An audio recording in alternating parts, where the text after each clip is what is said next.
ഇന്ന് തന്നെ ഡൗൺലോഡ് ചെയ്യൂ. കാണൂ നിങ്ങളുടെ ഫേവറേറ്റ് ഷോസ്. അങ്ങനെ നിയമപരമായ എന്തെങ്കിലും ഒരു സഹായം വേണമെങ്കിൽ അതിനിവിടെ ഒരു വക്കീലുണ്ട്. പോലീസുകാരുടെ ഒരു സഹായവും വേണ്ട. ആര് പറഞ്ഞു?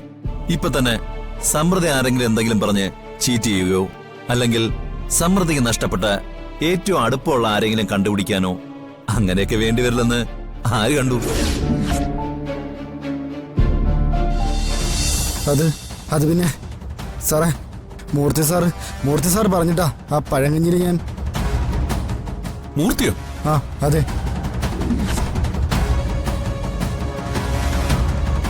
അപ്പൊ ഈ മൂർത്തിയെ നിങ്ങൾക്കറിയോ? അറിയാം സാറേ. ഇപ്പൊ മനസ്സിലായി ഇതിന് പിന്നിൽ ആരാണെന്ന്. അവന്തിക അസോസിയേറ്റ്സിന്റെ MD അവന്തികയായി ഇതിന്റെ പിന്നിൽ. അവരുടെ സഹായിയായി മൂർത്തി. സാറേ, അവർ ഞങ്ങളുടെ കുടുംബ തകർത്ത ശത്രുവാ. ഇപ്പോഴും ഞങ്ങളെ വേട്ടയാടിക്കൊണ്ടിരിക്കുക. അവരെ വെറുതെ വിടരുത്. കളക്ടർ നല്ല സ്ട്രോങ് ആയിട്ട് പറഞ്ഞിരിക്കുക നടപടി എടുക്കണമെന്ന്. CA രാജീവ് സാർ അല്ല ഇപ്പൊ ഈ കേസ് അന്വേഷിക്കുന്നത്, ക്രൈംബ്രാഞ്ചാ. അതുകൊണ്ട് നിങ്ങളെ ചതിച്ച ഒരാളും രക്ഷപ്പെടില്ല. കുടുംബം പോറ്റാൻ വേണ്ടി ഞാൻ തുടങ്ങിയതാ സാറേ ആ പഴങ്ങിഞ്ഞി കട. നമ്മൾ കഴിക്കുന്ന അതേ രുചിയോടെ മറ്റുള്ളവർക്കും കൊടുക്കുന്ന ആഹാരം. അതില ഈ മഹാപാപി വിഷം ചേർത്ത ആൾക്കാരെ കൊല്ലാൻ നോക്കിയത്. എന്റെ മോൻ മരിക്കാതിരുന്നത് ഞങ്ങൾ ചെയ്ത സുഹൃതം കൊണ്ടാ. പോലീസിൽ ഞങ്ങൾക്ക് തീരെ വിശ്വാസമില്ലായിരുന്നു. പക്ഷേ ഇപ്പം മനസ്സിലായി, സത്യസന്ധരായ ഉദ്യോഗസ്ഥരും കോടതിയൊക്കെ ഈ രാജ്യത്തുണ്ടെന്ന്. ആർക്ക് വേണ്ടി ചെയ്താണെങ്കിലും നീ ചെയ്തത് ദൈവം പോലും പൊറുക്കാത്ത മഹാപാപമാണ്. അതിന്റെ ഫലം നീ അനുഭവിക്കും. പിന്നെ കൊണ്ടുപോയിക്കോ. വാടാ. ശരി എന്നാ. വളരെ നന്ദിയുണ്ട് സാറേ. ബാ.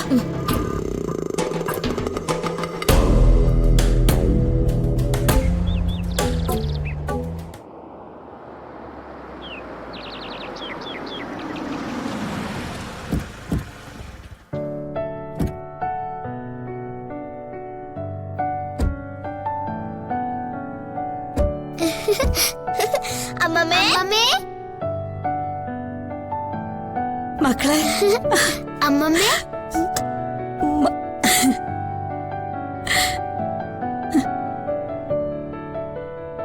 എത്ര ദിവസമായി എന്റെ മക്കളെ ഒന്ന് കണ്ടിട്ട്. അമ്മമ്മയെ കാണാതെ നമ്മൾ ഒരുപാട് വിഷമിച്ചു. ആണോ? പോലീസുകാര് അമ്മമ്മ ഒരുപാട് തല്ലിയോ? ഏയ് ഇല്ല മക്കളെ, അമ്മമ്മ ഒന്നും ചെയ്തിട്ടില്ല. അമ്മ പോലീസ് കൊണ്ടുപോയ പിന്നെ ഇവരുടെ കളിയും ചിരിയും ഒക്കെ നിന്നുപോയി. ഏത് സമയം രണ്ടുപേരും കൂടി മുറിയിൽ കഥ കടച്ചിരിക്കും. അമ്മ പോലീസുകാരെന്തെങ്കിലും ചെയ്യുമെന്നായിരുന്നു രണ്ടുപേരുടെയും പേടി.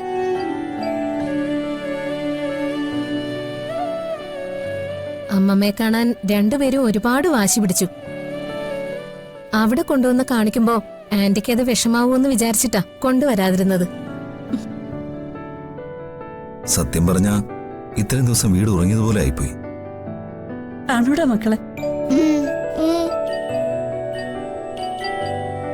ഇപ്പൊ എന്തായാലും അമ്മമ്മ വന്നല്ലോ. ഇനി രണ്ടുപേർക്കും കാപ്പിയും പലഹാരമൊക്കെ തരാം. വാ മക്കളെ, വാ. ഏട്ടാ, അവിടെ ഒന്ന് കാണണ്ടേ ആ അവന്തിയെ?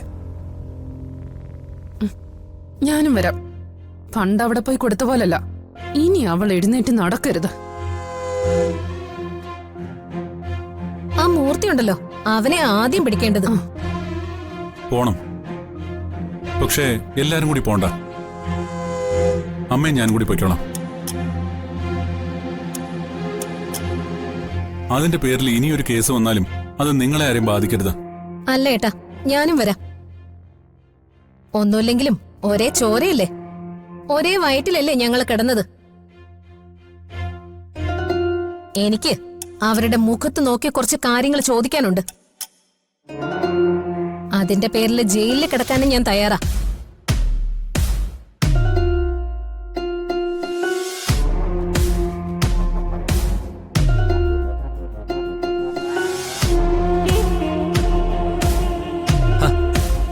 കാപ്പിയാ?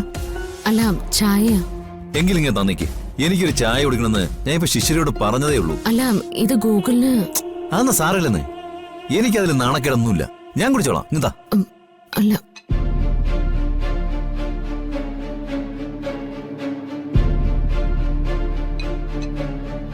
സത്യം പറഞ്ഞ ഞാൻ സമൃദ്ധയോട് ഒരു താങ്ക്സ് പറയായിരിക്കുന്നു. ഞങ്ങൾക്ക് ഈ വീട്ടിൽ കയറാൻ പറ്റിയത് തന്നെ സമൃദ്ധയുടെ സപ്പോർട്ടുണ്ടാ. അതിന് എത്ര നന്ദി പറഞ്ഞാലും മതിയാവില്ല. ഈ സഹായത്തിനൊരു പ്രത്യുപകാരമായി എന്തെങ്കിലും സഹായം എന്റെ ഭാഗത്തുനിന്ന് സമൃദ്ധിക്ക് വേണ്ടി വന്നാൽ ഞാൻ അത് ചെയ്തിരിക്കും, എപ്പോഴാണെങ്കിലും.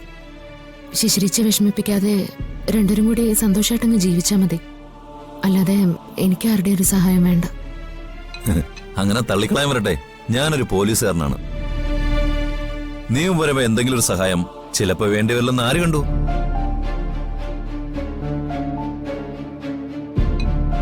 വേണ്ടിവരും, എനിക്കറിയാം. അങ്ങനെ നിയമപരമായ എന്തെങ്കിലും ഒരു സഹായം വേണമെങ്കിൽ അതിനിവിടെ ഒരു വക്കീലുണ്ട്. പോലീസുകാരുടെ ഒരു സഹായവും വേണ്ട. ആര് പറഞ്ഞു? ഇപ്പൊ തന്നെ സമൃദ്ധി ആരെങ്കിലും എന്തെങ്കിലും പറഞ്ഞ് ചീറ്റ് ചെയ്യുകയോ അല്ലെങ്കിൽ സമൃദ്ധിക്ക് നഷ്ടപ്പെട്ട ഏറ്റവും അടുപ്പമുള്ള ആരെങ്കിലും കണ്ടുപിടിക്കാനോ അങ്ങനെയൊക്കെ വേണ്ടിവരില്ലെന്ന് ആര് കണ്ടു?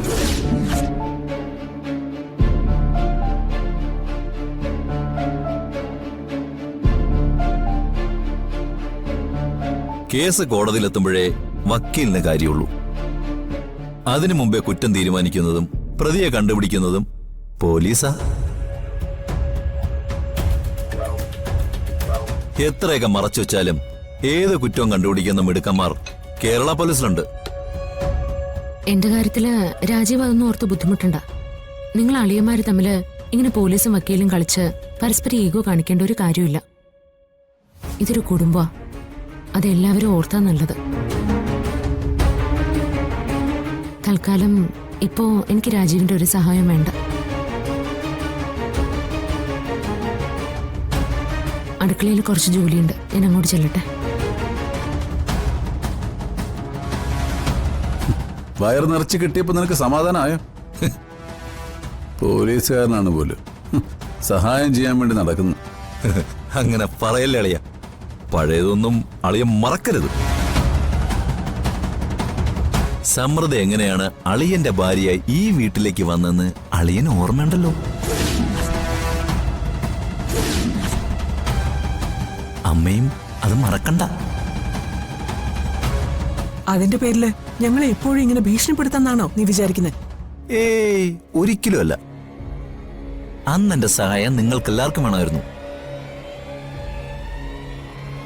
ആശുപത്രിയിൽ വെച്ച് അമ്മ എന്റെ മുന്നിൽ തൊഴുതുന്നത് അമ്മ മറന്നെങ്കിലും ഞാൻ മറന്നിട്ടില്ല. അന്നത്തെ സമൃദ്ധയല്ല ഇന്നത്തെ അളിയന്റെ ഭാര്യ സമൃദ്ധ.